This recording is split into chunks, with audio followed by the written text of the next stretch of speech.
असं म्हणतात की शंभू राजांना त्यांच्या आयुष्यामध्ये विषप्रयोग झाला आणि हा विषप्रयोग ह्या माशाच्या माध्यमातून, म्हणजे जे मत्स्य अन्न म्हणून महाराज सेवन करत होते त्याच्या माध्यमातून झाला. मात्र या माशावर एक महाराजांनी अतिशय सुंदर अशी अन्योक्ती लिहिली. काय लिहितात महाराज?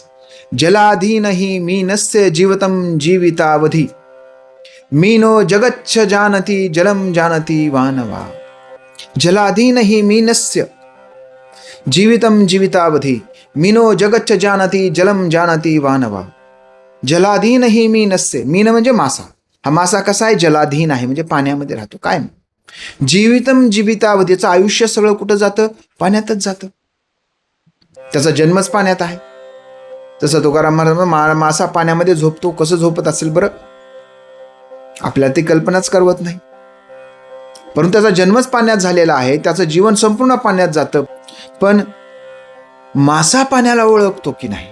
कारण कायम त्याच्यात राहिल्यामुळे त्याचं काय झालं? त्याचं जनरलायझेशन झालं. ते त्याचं सामान्य, त्याला पाण्याचा विशेष नाही. उलट पाण्यातच तो कसा असतो? सुखी असतो. त्यामुळे जसं जगद्गुरु तुकाराम महाराज म्हणतात, जलामध्ये मासा झोप घेतो कैसा, जावे त्यांच्या अंशी तेव्हाच कळे. पाण्यात मासा कसा झोप घेतो हे जेव्हा आपण त्याच्या वंशात जाऊ तेव्हाच कळणार. म्हणजे संपूर्ण मीनो जगच्छ जानती, मासा सगळ्या जगाला ओळखतो, परंतु ज्या पाण्यात राहतो त्या पाण्याला ओळखतो की नाही हा कसा आहे? मोठा प्रश्न आहे. त्यामुळे आपल्या जीवनामध्ये जगताना, आपलं जीवन जगताना आपण हा विचार केला पाहिजे. आपण सगळे मोठी शिखरं, मोठ्या गोष्टी जवळ करण्याच्या नादामध्ये आपली जी आसपासची खरीखुरी माणसं आहेत त्या माणसांकडे आपण बघणार का नाही? त्यांना आपण वेळ देणार का नाही? आपण कुटुंबात राहतो, कुटुंब हे आपलं पाणी आहे, आपण मासा आहोत. आपण बाहेरच्या गोष्टी प्राप्त करण्याचा, मिळवण्याचा, जिंकण्याचा प्रयत्न करतो आणि कुटुंबाकडे आपल्याला लक्ष द्यायला वेळ आहे की नाही?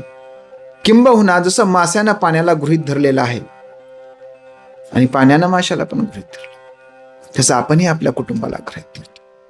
आपणही आपल्या कुटुंबाला, आपल्या माणसांना वेळ दिला पाहिजे. त्यांनाही जाणून घेतलं पाहिजे. त्यांच्या इच्छा, आकांक्षा, आडी नडी, हौस मौज ही सुद्धा आपण पुरवली पाहिजे. त्यामुळे सर्व जगाचा प्रिय लाडका होताना आपण आपली माणसं सुद्धा लक्षात ठेवली पाहिजे. हे महाराज माशाच्या उदाहरणातून आपल्याला सांगतात. त्यामुळेच आपल्या माणसांनी महाराजांच्या जीवनावर घाला घातला.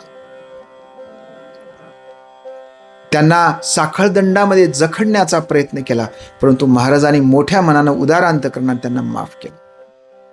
त्यांचा काही गैरसमज झालेला असू शकतो असं समजून त्यांना माफ केलं.